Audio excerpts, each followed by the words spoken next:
Hi everybody, and welcome to this Facebook chat. We're here on Earth Day, on the 40th anniversary of Earth Day, and we're thrilled that you could join us online. Thanks for being here.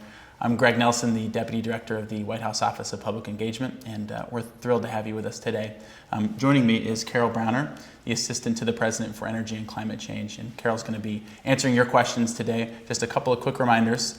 Please, if you have questions, go to, and enter them into the Facebook chat. We're doing this online. You can go to whitehouse.gov/live, and you can see the chat from there. If you go to whitehouse.gov, you'll see the blog postings that set it up, and you can find the Facebook link from there. So we'll be taking questions off Facebook all day, and I'm going to turn over to Carol for some opening remarks. Thank you, Greg, and let me thank all of you who joined us on today's blog. I was able to be with some of you about 3 months ago, and I thought we might just start with a little update on some of the things we've been doing, and then obviously I want to answer your questions.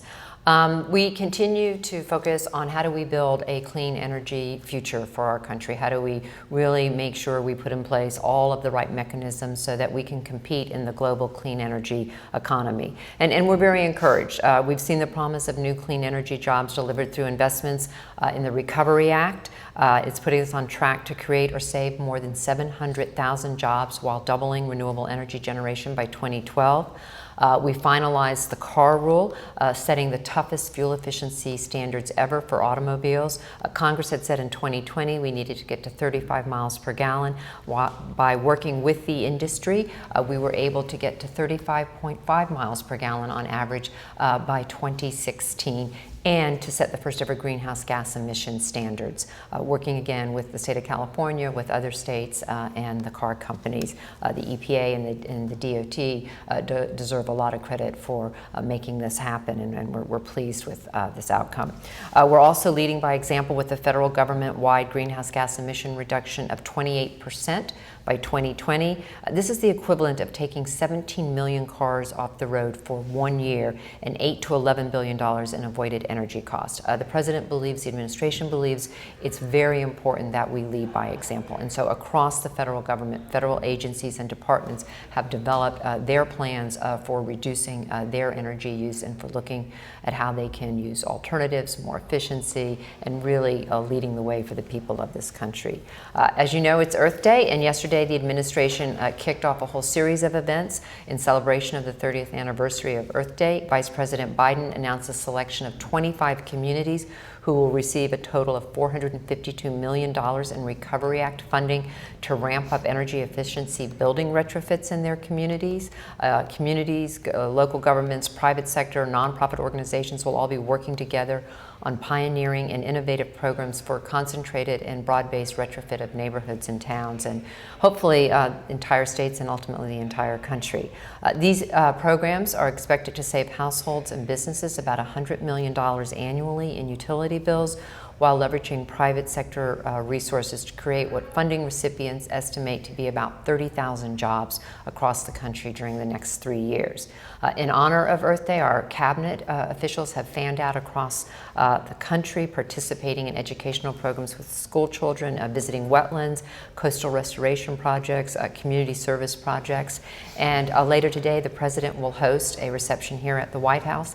And on Sunday, he will join a large event down on the mall here in Washington by video, speaking to the folks in attendance there. We continue to look at Congress and to work with Congress to secure passage of comprehensive energy reform and more opportunities in terms of clean energy jobs. We're pleased that a House committee recently passed the Homestar program, which would provide consumers with upfront rebates on investments in things like insulation, heating, ventilation, air conditioning systems, and windows that have been proven to save energy. And so with that, we again thank you for joining us on the 40th anniversary of Earth Day and are happy to answer any questions. Great. Well, they're flowing in, and once again, if you go to whitehouse.gov, you'll find links to the Facebook chat, and you can put in your questions from there. So the first one we're going to take is from Andrea. Andrea asks, what is the administration doing to help make renewable energy more affordable, specifically for homes and businesses? Well, Andrea, we're doing two things.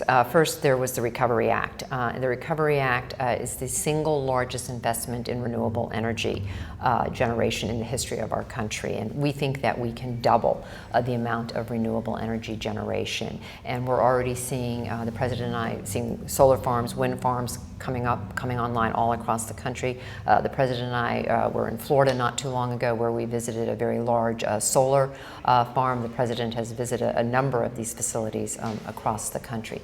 In terms of individuals, the Recovery Act also created a set of tax credits for certain purchase of certain energy efficiency, air conditioning, insulation, other materials for your home. And as I just said, we're looking to extend that program through Homestar legislation, which has now passed out of a House committee, and we have bipartisan support in the Senate. And so we're encouraged that we're going to be able to give families and homeowners and people these opportunities going forward. Great, thanks. We're going to take one now from Daryl talking about smart grid. Daryl asks about how can we help keep the focus both on energy conservation, but also looking at smart grid and specifically in businesses. There's a huge opportunity for efficiency if we can give them the tools to do it.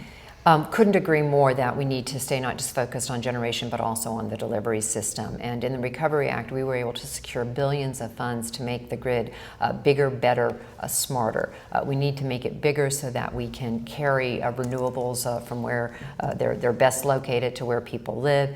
We need to make it better in terms of how we manage the flow of electricity. There's a lot of leakage. We lose a lot of electricity.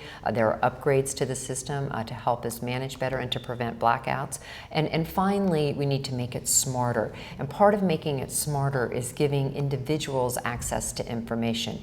We're part of the Recovery Act will be making investments in meters, smart meters for people's homes and businesses, so that you'll have the opportunity to understand how much electricity an appliance is using, how much electricity you're using at a given time of day, and make decisions about how you might use less electricity. You know, one thing we've learned, and I've learned throughout my career working on environmental and energy issues, is the more access we give people to information, the better able they'll make decisions and become a part of helping to solve a problem. And folks I know who already have these meters in their home are discovering some things that are changing their behavior. For example, one gentleman told me that after he got a smart meter, he realized that while he had 2 stereos in his home, one used about twice as much energy as the other. Now, his experience of these stereos were exactly the same, and so now he's become an informed consumer. He's thinking about, when it comes time to buy another stereo, making sure that he's getting the most efficient one. Great. Thanks, Carol. One other question along these lines. Michael asked us, what are our thoughts on nuclear power and what's the administration doing to pursue new nuclear power plants? The President and the administration, we all believe that nuclear power is going to be an important part of our energy future. And we just issued the first loan guarantee for a nuclear power plant in 30 years. The Congress had appropriated this money back in 2005. The former administration did not take advantage of it. We have now gone ahead and got that program up and operating. There are other loan guarantee applications in the queue, and hopefully we'll be able to provide some more loan guarantees. One of the things that happened is, because we weren't building nuclear power plants in this country, all of the infrastructure, the manufacturing, the knowledge necessary to really build these facilities was somewhat lost. And so we're not only building new facilities, but we have to rebuild the infrastructure and create not just the construction jobs, but also the manufacturing jobs associated with this industry. And so while we're working to offer loan guarantees with companies who will build these, we're also making investments in clean energy manufacturing. For example, there were tax credits in the Recovery Act of, I think, $2.5 billion for clean energy manufacturing, and we've asked Congress to extend that program. It was oversubscribed, which is the good news. Lots of folks out there want to build, across America, want to build new clean energy manufacturing facilities, and we want to make sure that we can give them the incentives to do that. Thanks, Carol. There's a lot of questions about the upcoming climate and energy legislation, and a couple folks asking for updates on what's happening and when we can expect to see some of that move. Well, thank you for that question. As I think most people probably know, the House has already passed energy legislation, and the Senate, 2 committees have taken action on various component parts. And now Senator Kerry of Massachusetts, Senator Graham of South Carolina, and Joe Lieberman of Connecticut have formed a bipartisan group that have been working with the environmental community, with industry, to develop comprehensive energy legislation. And they are going to present that on Monday. We have obviously been working with them and are very encouraged by this bipartisan group and the progress they're making. We continue to believe that comprehensive energy legislation is very important to our country's future. It's important because we need to start breaking our dependence on foreign oil. Secondly, we need to create a new generation of clean energy jobs. And third, we need to put a cap on the dangerous carbon pollution. Right now, what we see is other parts of the world making decisions and giving businesses predictability and certainty so that businesses will make capital investments, build more turbines, build more solar panels. We need to give American businesses that same certainty and predictability. And the best way to do that is through comprehensive energy legislation. If we set the right standards, then we'll be able to make the investments here in the United States that will create a different energy future for our country. Nobody, as the president says, wants to be second best. And obviously, we read regularly stories about what other countries are doing, China leading the way on renewables. There is a global clean energy revolution. The United States should be at the front of that revolution, and the best way for us to do that is to create the right incentives here at home. That's great, thanks. 2 other questions on the energy and efficiency side, and then we'll change gears a little bit. One is, Michael Lee asked what the administration is doing to ensure that we're going to have renewable energy capacity here in the U.S., talking about foreign competition and creating a market, and I know that ties back into some of the legislation. Michael, I think you're exactly right, which is there is this global competition that we need to have the right domestic incentives so that we can compete in the global market. But let me maybe make it a little simpler.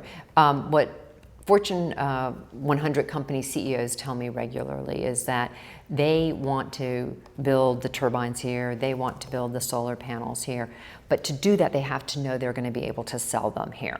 And the most important thing we can do is create that guaranteed market. And the way we create that guaranteed market is through the right standards. And that's what the legislation, what comprehensive energy and climate legislation would do for us. It would give these businesses prepared to make the investments the certainty that they need.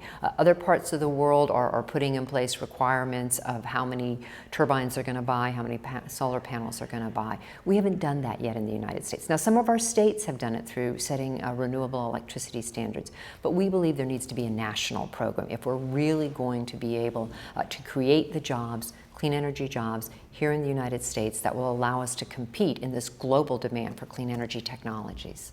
All right, thanks, Carol. I'm going to do one more question on energy-related topics. Homestar legislation, we mentioned it in the intro. A lot of people have shown some interest in it, wanting to know what they can do both as homeowners and also as folks who are interested in retrofitting. Can you talk a little bit more about it and how people can tie into it? So this is a bill moving through Congress. It has not yet passed the Congress. We are eager to see its passage because we do think it's important because of the opportunities it will give families, homeowners, building owners in terms of making efficiency upgrades. It would target a list of efficiency activities, for example, insulation,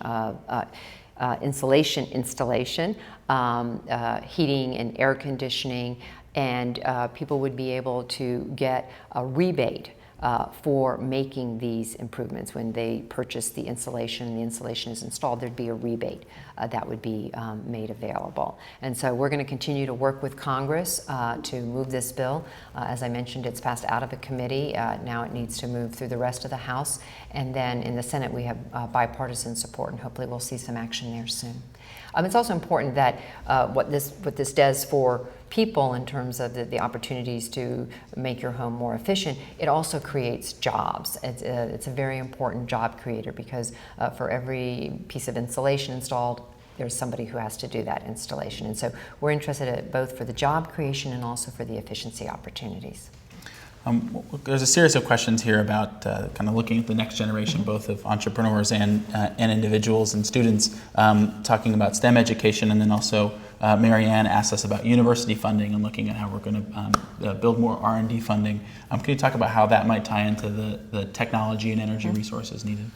The administration believes that we must make significant investments in research and development and clean energy research and development, and have sent to Congress in our budget a significant request across the federal government, whether it be the Department of Energy, the Department of Defense, all of the parts of the federal government that look at the clean energy technology issues. We have made some investments. We believe we need to make more, and we're asking Congress to provide the dollars to do that. Obviously, that means working with our universities and colleges, where a lot of the expertise lies, and making investments in university and colleges so that we can continue to see the cutting-edge work that will allow us to lead the clean energy revolution. And I said we were going to move on to a different topic, but we got a great one. So Karen Coyne asked about if there's been a discussion about the security impacts of climate change and how that might play out. Yes, and I will tell you there are people who are security experts who are quite concerned about the global security impacts, whether it be sea level rise, whether it be storm impacts. They worry about these. There's any number of organizations that we've met with over the last year, representing security experts, representing former vets, concerned about security issues, and what they're all saying is we've got to start to take the steps to put in place the safeguards so that we can avoid some of the problems, and then ultimately we may have to manage some of the problems through adaptation. Great. I'm going to switch gears a little bit. It is Earth Day. I'm thinking about the broader environmental perspective. We got a great question here asking, what's the administration's approach been to protecting some of the delicate ecosystems, things like the Everglades and the Great Lakes, and thinking not just about the water itself, but the full ecosystem?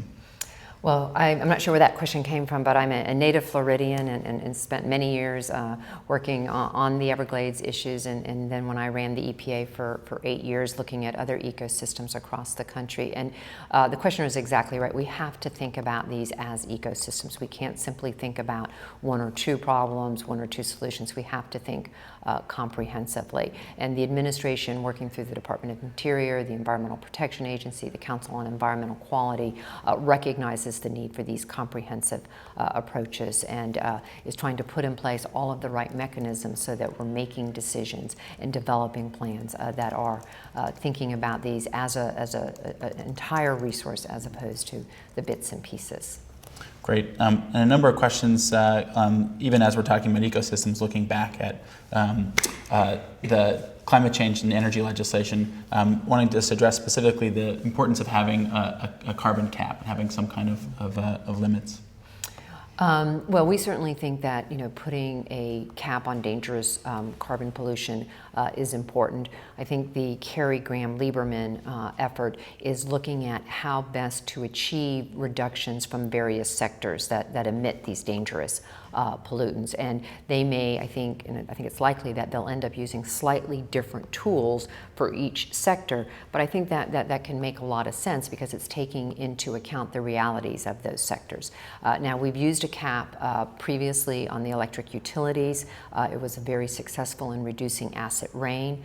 It was successful at not only reducing the acid rain, but doing it more quickly and at a cheaper cost than anyone had anticipated. But certainly we need to be about reducing these dangerous pollutants, and so we are encouraged that Carrie Graham Lieberman are looking at a variety of tools that will get those necessary reductions. Great. One other question, looking at the local perspective on a lot of this, are there things that people can do on an individual basis, both in their homes and their businesses, that can contribute, especially on a day like Earth Day, where we're talking about grassroots investments, and then also looking at sort of small energy investors and people who might want to make renewable energy investments in a local community or on their homes? Well, I think, first of all, it's important to make sure people understand what may be available, whether it's through the Recovery Act, in terms of the tax credits that we created if we're successful in passing Homestar, which we hope we will be. That will create some more opportunities. Frequently, state and local government also have opportunities. Recovery Act has funded a lot of state and local government programs, and so there may be opportunities for in terms of local programs that homeowners and businesses, small businesses, can participate in. The second thing is I think it's important, as I said previously, become familiar with your own energy use. Become an informed consumer. Learn about programs like Energy Star. Learn what your options are in terms of reducing your own energy. And I think that what we find is that when people become knowledgeable, then they make a better consumer choice. Great. A number of questions have been asked about the international perspective and looking at what's happening internationally to cooperate on clean energy and on carbon emissions reductions. You were in Copenhagen. If you could talk a bit about both the perspective there and then what's happened in the last couple of months. Yes, I had the opportunity to be with the president in Copenhagen in December, and I think it's fair to say that President Obama really provided the leadership for reaching the agreement that was achieved there. And it is an important agreement. For the first time ever, you have countries, China, India, agreeing to put forward their domestic plans, and everyone looking at what are they doing domestically and then sharing that internationally. We had not had that previously. Obviously, there are ongoing discussions about what are the next steps. There'll be more meetings on the international front, but I think it's important to recognize the level of cooperation and the significance of China and India, particularly coming forward in Copenhagen. Back to the local level again, a lot of questions looking at how people can thinking about Homestar and also thinking about local investments.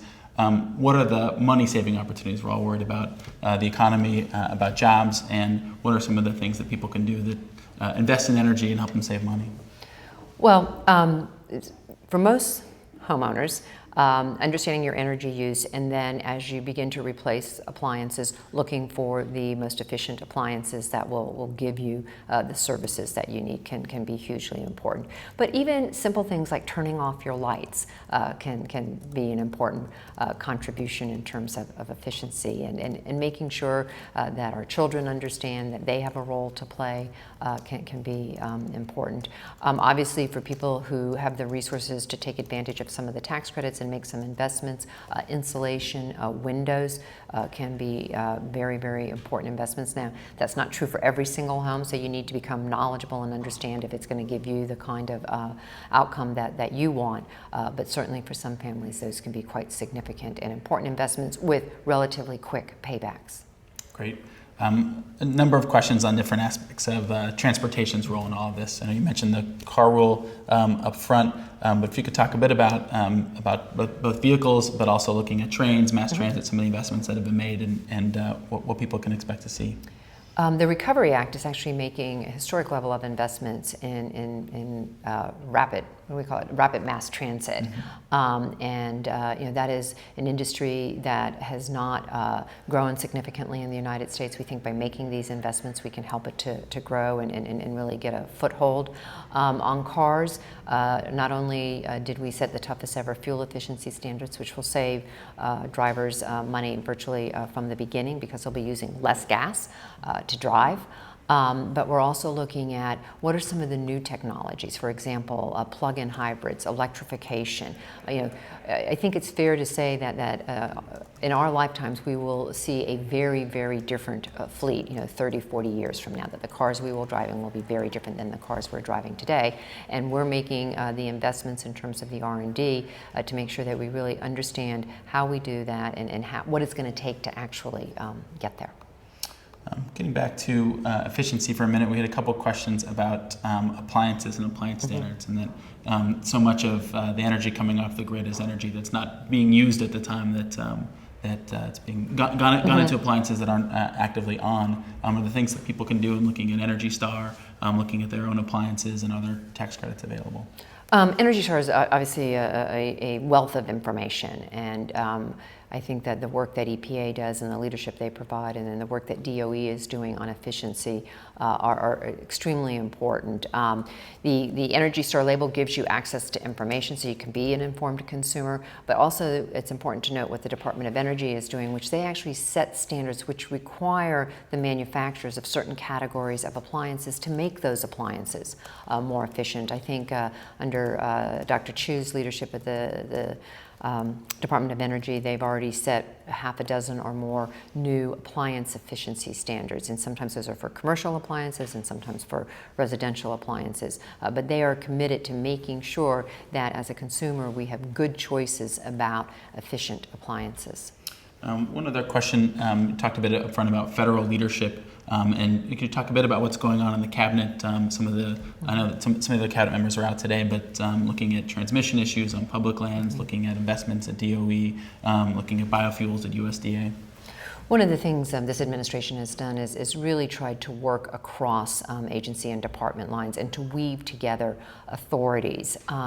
So for example, the car rule, the legal authority that was used to set those requirements for more fuel-efficient cars was a combination of EPA and DOT authorities put together. What the car manufacturers said to the administration is, we don't need two sets of rules. Can you please give us one so we can do a better job? And by giving them one set of rules, the EPA and DOT working together, we were able to get greater fuel efficiency for consumers faster than we might otherwise have been able to.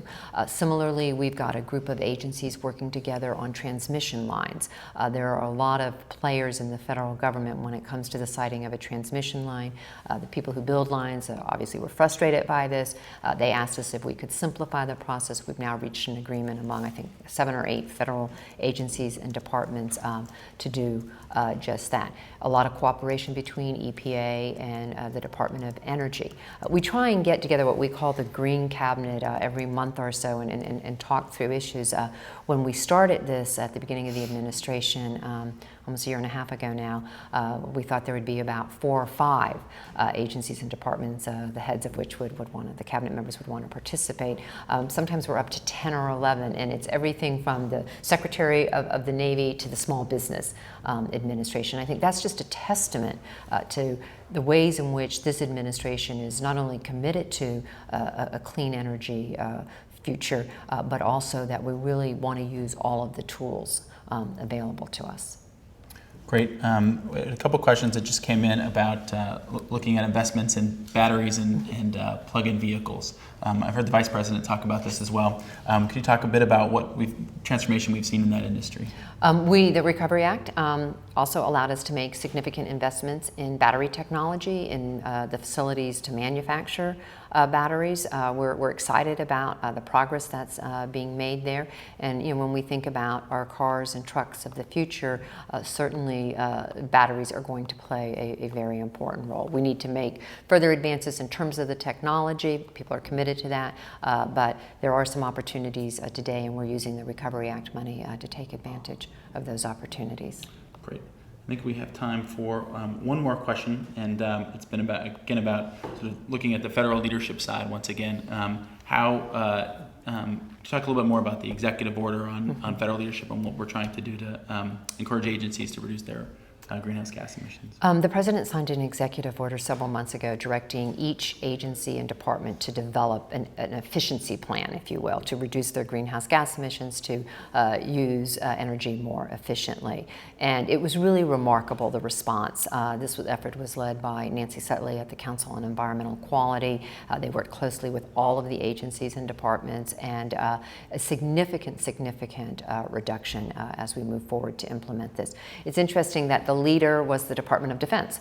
They took this challenge very seriously and brought forward a proposal that's, I think, more than 20% a reduction over the lifetime of the program. And so we do believe that federal leadership is important, and we're putting our money where our mouth is and doing what we're asking other people to do.